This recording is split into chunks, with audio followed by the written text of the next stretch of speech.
गांव का एक कोना जहां लोग शाम को इकट्ठा होकर बातें कर रहे थे। रामू अपने घर से निकलता है और गांव के चौपाल की ओर बढ़ता है। तभी रामू सोचते हुए जा रहा था कि आज फिर जंगल जाना है, लकड़ी काट कर लाऊंगा तभी तो घर का चूल्हा जलेगा ना।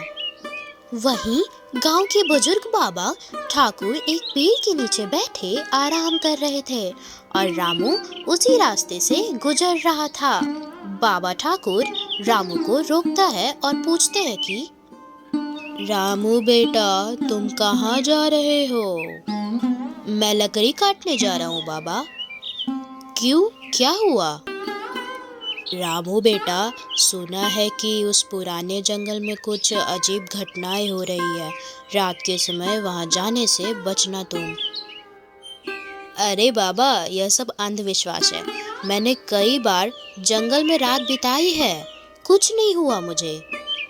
बेटा, यह कोई मजाक नहीं है।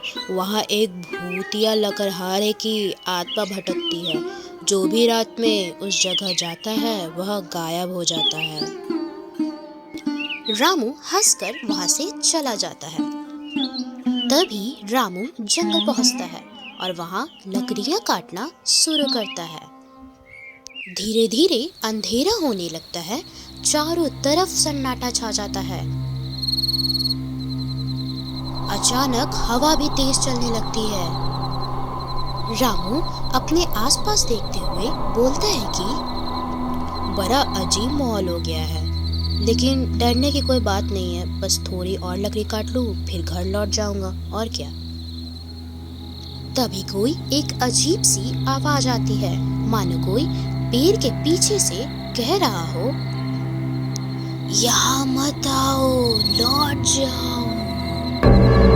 रामू बहुत डर गया था। बाप रे, यह कैसी आवाज है? कौन है वहाँ? कोई मजाक तो नहीं कर रहा है मेरे साथ? अगर कोई मजाक कर रहा है तो सामने आओ। तभी अचानक एक साया पेड़ों के बीच से निकलता है। यह वही भूतिया लकड़हारा था। क्यों आया है तू यहाँ मेरी जगह? क्या तुझे अपनी जान गंवाना पसंद है, हाँ? रामू बहुत घबराया हुआ था।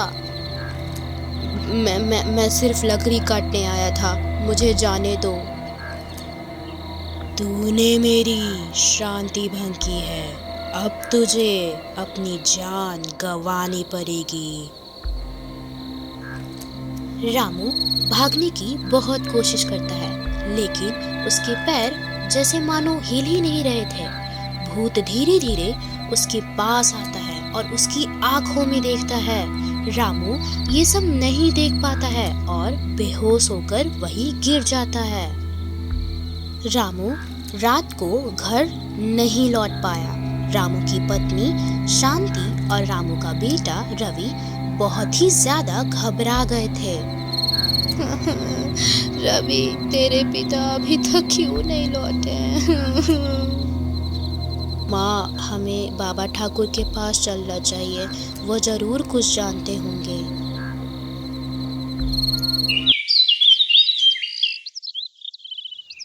गांव के कुछ लोग और बाबा ठाकुर मिलकर जंगल की ओर जाते हैं। वे वहां पहुंचते ही देखते हैं कि रामू एक पुराने पेड़ के नीचे बेहोश पड़ा हुआ था। बाबा ठाकुर कहते हैं कि हे भगवान, ये तो वही पेड़ है जहाँ भूतिया लकड़हारा मरा था। जल्दी से इसे उठाओ और गांव ले चलो। गांव वाले रामू को उठाकर घर ले जाते हैं। धीरे धीरे उसकी आंखें खुलती है। रामू कमजोर आवाज में कहता है कि मैंने उसे देखा था, वह सच में है। तभी बाबा ठाकुर कहते हैं कि अब तुम्हें उसकी कहानी सुननी होगी, तभी तुम बच पाओगे उस लकड़हारे भूत से। कई साल पहले इस गांव में एक लकड़हारा रहता था। वह बहुत गरीब था, लेकिन ईमानदार भी था। एक दिन गांव के कुछ लालची लोगों ने उसकी जमीन छीन ली। गुस्से में आकर वह जंगल चला गया और वहाँ लकड़ी काटकर गुजारा करने लगा। लेकिन एक रात कुछ लोगों ने उसे आग में जला दिया ताकि उसकी जमीन हथिया सके। तब से उसकी आत्मा जंगल में भटक रही है और जो भी उसकी जगह पर जाता है वह उसे मार देता है। तभी रामू डरते हुए कहता है कि तो फिर अब मैं क्या करूं ठाकुर बाबा जी? उसकी आत्मा को शांति दिलानी होगी।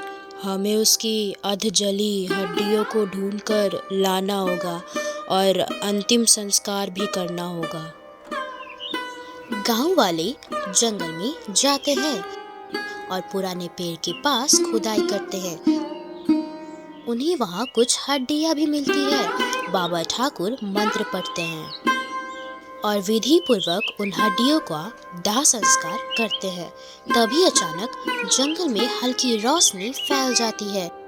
भूतिया लकड़हारा धीमी आवाज में कहता है कि अब मुझे मुक्ति मिल गई है, धन्यवाद। धीरे धीरे वह धुआं में बदलकर गायब हो जाता है। गांव वाले राहत की सांस लेते हैं। गांव में खुशी का माहौल होता है और सभी चैन की नींद से सोते हैं।